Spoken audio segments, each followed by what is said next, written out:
നമ്മൾ കുറെ കാലമായി ജുമാ വീഡിയോ ഇട്ടിട്ട്, അതായത് വെള്ളിയാഴ്ച വീഡിയോ ഇട്ടിട്ട് കുറെ കാലമായി. കുറെ കാലം മീൻസ് ഒരു 5-6 മാസം എന്തായാലും ഉണ്ടാവും ഉറപ്പായിട്ടും. അപ്പൊ ഇന്ന് നമ്മള് ബിരിയാണി വ്ളോഗ്, സോറി ജുമാ vlog. Okay set. Hello guys, അസ്സലാമു അലൈക്കും. അങ്ങനെ കുറെ കാലത്തിന് ശേഷം നമ്മൾ ഫ്രൈഡേ വ്ളോഗ് അങ്ങോട്ട് സ്റ്റാർട്ട് ചെയ്തു. രാവിലെ എണിച്ച് കുളിച്ച് റെഡിയ ശേഷം വണ്ടിയൊക്കെ സ്റ്റാർട്ട് ചെയ്ത് നമ്മൾ നേരെ പള്ളിക്ക് പോകാൻ. പള്ളിക്ക് പോകണേ മുമ്പ് ആദ്യം പോയി റസാഖാനെ വിളിക്കണം. റസാഖാനെ വിളിച്ച് കുറെ കാലേ റസാഖാനെ കണ്ടിട്ട്, അപ്പോൾ കണ്ട് സംസാരിച്ചിട്ട് ആളെയും കൂട്ടിയിട്ട് വേണം പള്ളിയിൽ പോയി. നേരെ വണ്ടി എടുത്ത് നേരെ റസാഖാൻ്റെ റൂമിൽ പോയി.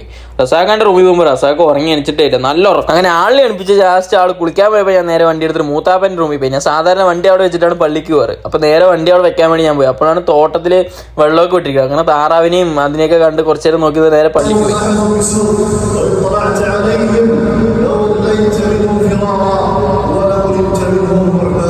ശ്രദ്ധിച്ചു നോക്കിയപ്പോൾ നമ്മുടെ അളിയൻ ഒരു ഭാഗത്തിരുന്ന് എന്തൊക്കെയോ ഇങ്ങനെ ആലോചിച്ച് കൂട്ടുന്നു. മൂപ്പരുടെയും കണ്ട് പിന്നെ അതിന് ശേഷം നിസ്കാരം കഴിഞ്ഞ് വെളിയിൽ ഇറങ്ങി എവിടെ ഫുഡ് കഴിക്കാൻ പോകുക കാര്യങ്ങളൊക്കെ നോക്കണം. അപ്പോൾ എപ്പോഴും പള്ളിയിൽ പോയാലും നമുക്ക് വെള്ളം കിട്ടും. പ്രണയം വൃദ്ധനെ 16-കാരനാക്കുന്ന, അസുരനെ പോലും സ്വപ്നം കാണാൻ പഠിപ്പിക്കുന്ന പ്രണയം.